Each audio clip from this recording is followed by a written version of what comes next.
সতর্কতামূলকভাবে ৩,০০০ টাকা জরিমানা আরোপ করা হলো।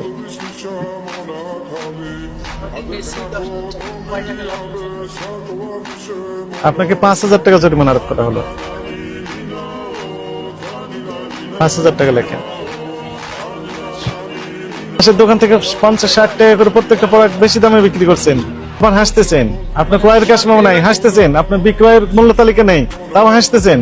আপনি চালাকি করতেছেন। এটা আমি শুনেছি যে ১০০ টাকা করে বিক্রি হচ্ছে, আপনি বিক্রি করছেন ১৮০ না কত বললেন? ১৬০। তো ৬০ টাকা একটু বেশি হয়ে যায় না?